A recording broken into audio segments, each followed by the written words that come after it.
प्रभु यीशु मसीह के नाम में आप सभी को जय मसीह की मैं स्वागत करता हूं मेरी इस नई वीडियो में, जिसमें हम फिर से आज प्रभु यीशु मसीह का प्रचार सुनेंगे, प्रभु खुदा बाप का वचन सुनेंगे।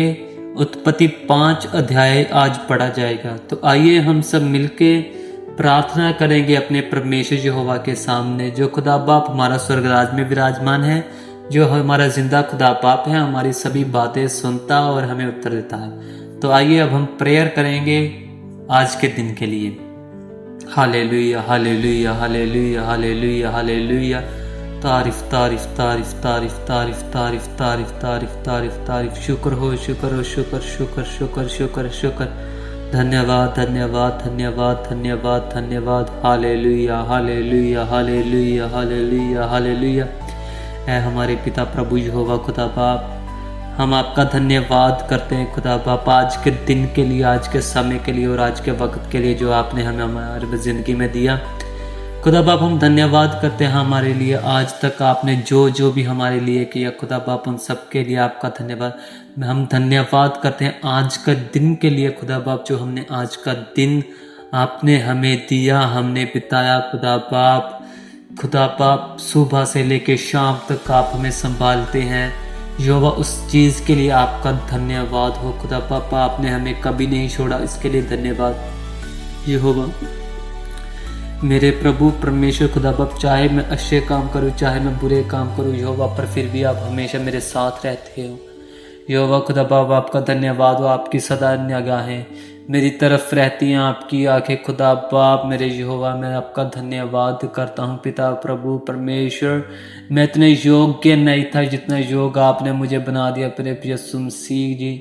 मैं धन्यवाद करता हूँ, आपने अपना इकलौता परमेश्वर प्रभु यीशु मसीह हमारे लिए इस धरती पर भेजा, हमारे पापों के कारण जिसको मारा गया। खुदा बाप हम धन्यवाद करते हैं कि आपने हमारे साथ इतना प्रेम किया मेरे पिता।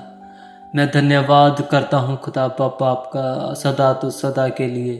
खुदा बाप मेरी ज़ुबान के आखिरी पलों में भी आपका ही नाम हो यहोवा। मैं धन्यवाद करता हूँ आज की सारी आशीषें और बरकतों के लिए खुदा बाप, के खुदा बाप मुझे आपने इतना योग्य बना दिया, इतना योग्य बना रहे हो खुदा बाप, जितना मैं सोच भी नहीं सकता था पिता यहोवा। मेरे प्लान्स तो कुछ और थे जब मैं स्टार्टिंग में आपकी तरफ आ रहा था यहोवा, पर पिता प्रभु परमेश्वर मेरे प्लान्स बदल रहे हैं यहोवा।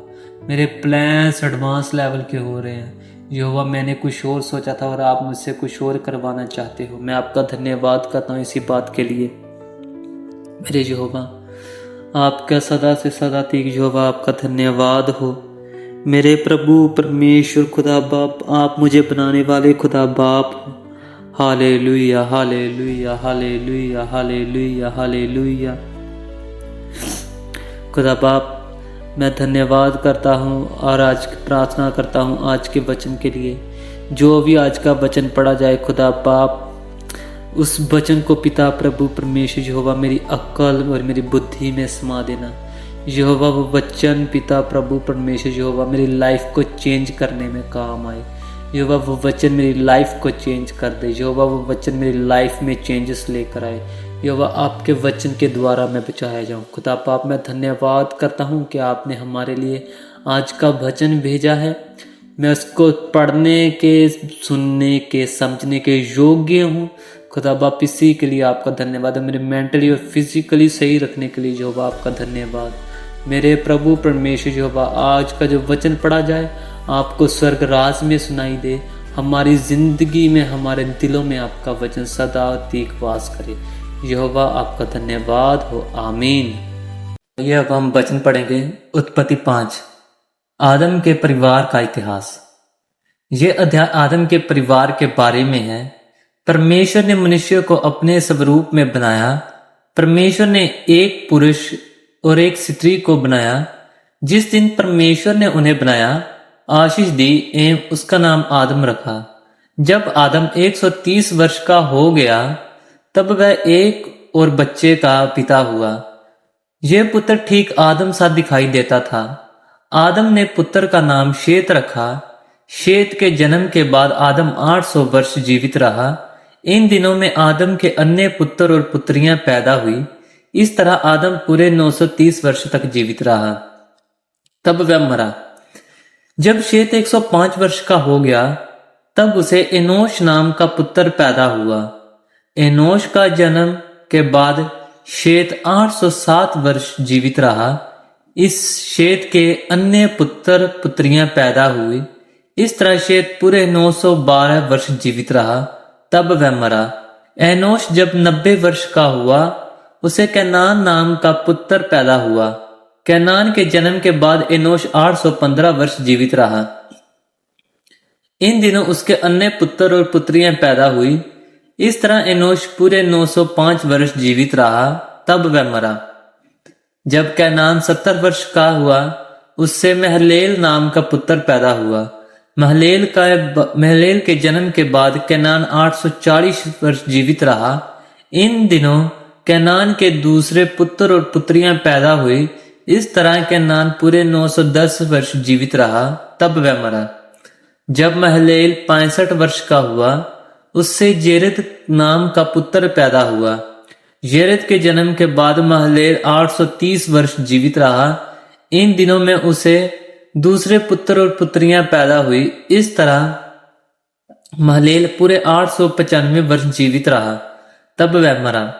जब जेरेद 162 वर्ष का हुआ, तो उसे हनोक नाम का पुत्र पैदा हुआ। हनोक के जन्म के बाद जेरेद 800 वर्ष जीवित रहा। इन दिनों में उसे दूसरे पुत्र और पुत्रियां पैदा हुई। इस तरह जेरेद पूरे 962 वर्ष जीवित रहा, तब वह मरा। जब हनोक 65 वर्ष का हुआ, उससे मतुशेल नाम का पुत्र पैदा हुआ। मतुशेल के जन्म के बाद हनोक परमेश्वर के साथ 300 वर्ष रहा। इन दिनों उसके दूसरे पुत्र और पुत्रियां पैदा हुई। इस तरह हनोक पूरे 365 वर्ष जीवित रहा। एक दिन हनोक परमेश्वर के साथ चल रहा था और गायब हो गया, क्योंकि परमेश्वर ने उसे उठा लिया। जब मतुशेल 187 वर्ष का हुआ, उससे लेमेक नाम का पुत्र पैदा हुआ।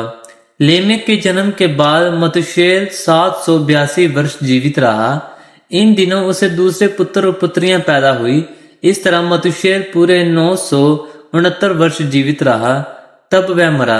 जब लेमेक 182 वर्ष का हुआ, वह एक पुत्र का पिता बना। लेमेक के पुत्र का नाम नूह रखा।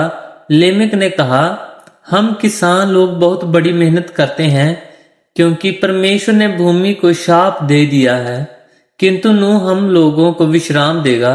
नूह के जन्म के बाद लेमेक 595 वर्ष जीवित रहा।